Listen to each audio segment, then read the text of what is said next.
Shalom, selamat pagi, selamat datang di Renungan Harian Toraya Minggu 13 April 2025. Sebelum masuk di Renungan Harian Toraya, mari kita berdoa. Bapa, dalam nama Tuhan Yesus, kami datang kepadamu Tuhan. Kami akan baca firman-Mu, biarlah firman-Mu ini tetap tinggal di hati kami dan kami lakukan setiap hari dalam nama Tuhan Yesus. Haleluya, amin. Pembacaan terdapat pada Lukas 18 ayat 31 sampai 34. Lukas 18 ayat 31 sampai 34. Pemberitahuan ketiga tentang penderitaan Yesus. Yesus memanggil ke-12 muridnya, lalu berkata kepada mereka, "Sekarang kita pergi ke Yerusalem, dan segala sesuatu yang ditulis oleh para nabi mengenai Anak Manusia akan digenapi. Sebab ia akan diserahkan kepada bangsa-bangsa yang tidak mengenal Allah, diolok-olokkan, dihina dan diludahi. Dan mereka menyesah dan membunuh dia. Dan pada hari ketiga ia akan bangkit. Akan tetapi mereka sama sekali tidak mengerti semuanya itu. Arti perkataan itu tersembunyi bagi mereka, dan mereka tidak tahu apa yang dimaksudkannya." Amin firman Tuhan.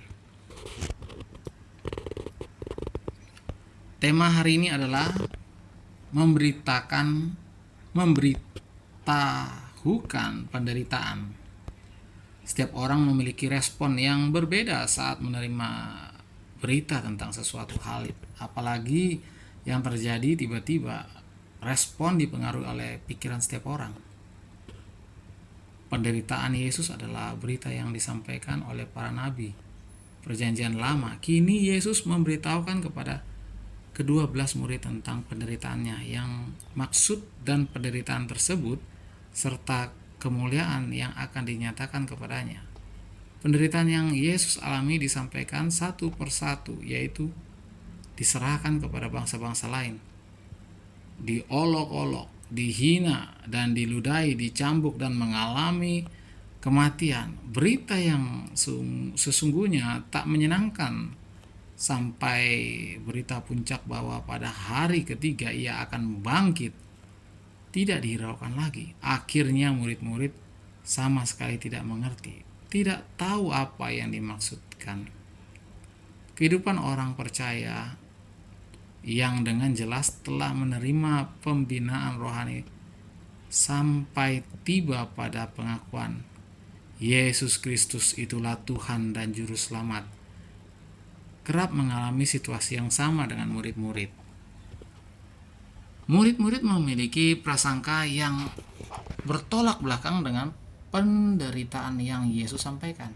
Yesus yang adalah Guru dan Tuhan, Mesias yang diutus Allah, dibayangkan sebagai Mesias yang tidak mengalami penderitaan. Duduk saja di singgasana kerajaannya untuk memerintah dan menghakimi dunia. Padahal penderitaan yang dialami oleh Yesus adalah cara menggenapi pengutusannya ke dalam dunia. Prasangka dapat membuat orang percaya menolak kebenaran sehingga tidak menemukan jalan yang benar. Prasangka mengalami pemberitaan, menghalangi pemberitaan kebenaran ke dalam hati dan hidup orang Kristen. Yesus mengalami penderitaan dan hidup orang percaya tidak lepas dari penderitaan. Penderitaan dapat terjadi karena godaan yang tidak sanggup ditolak, lalu menyebabkan keluh kesah, menilai Allah tidak peduli, dan lain-lain. Penderitaan dapat juga terjadi karena ujian untuk memurnikan iman.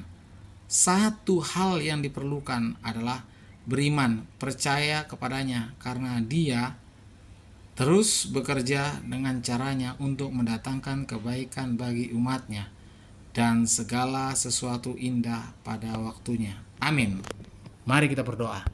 Bapa, dalam nama Tuhan Yesus, terima kasih atas firman-Mu. Biarlah firman-Mu ini tetap tinggal di hati kami, dan kami lakukan setiap hari. Dalam nama Tuhan Yesus, haleluya, amin. Selamat pagi, selamat beraktivitas. Tuhan Yesus memberkati. Amin.